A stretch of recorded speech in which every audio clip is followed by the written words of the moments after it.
O governo anunciou cortes de despesas e anunciou o cancelamento de desonerações, o que implica aumento de impostos para os atingidos para tentar tapar mais um buraco bilionário nas contas públicas e cumprir a meta do orçamento deste ano, que, aliás, já é deficitária.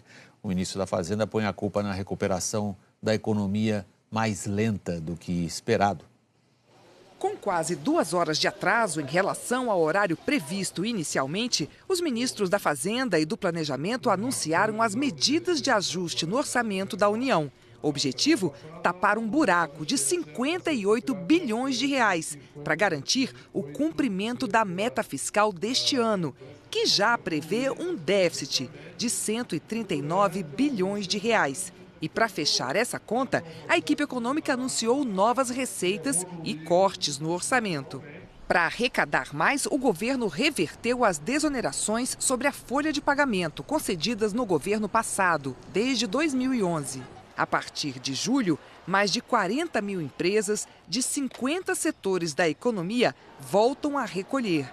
Ficam de fora transporte rodoviário de passageiros, metrôs e trens de passageiros, construção civil, obras de infraestrutura e empresas de comunicação. Com a medida, a receita do governo vai ser de quase 5 bilhões de reais. Outros 10 bilhões virão com a venda de hidrelétricas, 1 bilhão de reais com a cobrança de IOF de cooperativas de crédito. Ao todo, um aumento de receita de 16 bilhões de reais. O ministro da Fazenda destacou que não foi preciso aumentar impostos de maneira generalizada. Achamos que é uma medida correta, bem balanceada,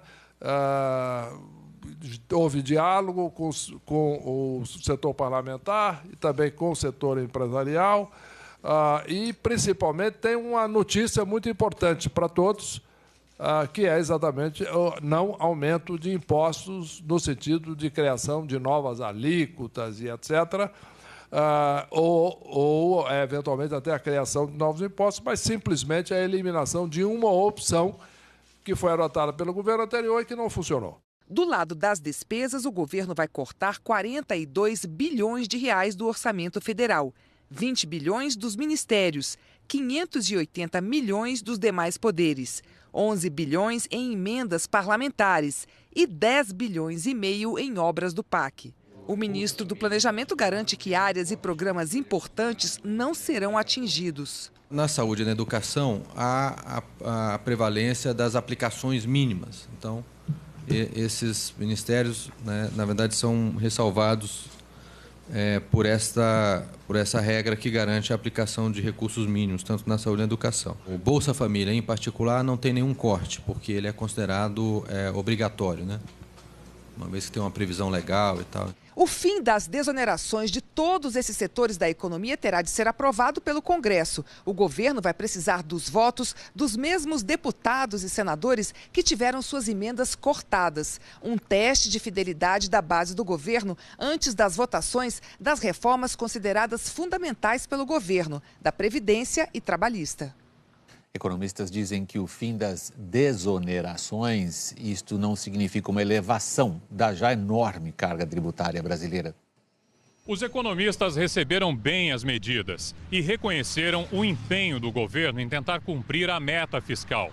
Eles disseram que foi acertada a decisão de não aumentar impostos diante da fragilidade da economia.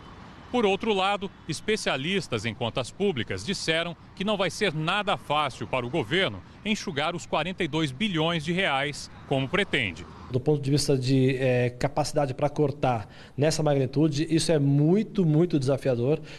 Isso pode implicar em paralisia ou piora de serviços públicos importantes. Creio eu que ao longo do ano isso vai ser mais bem composto.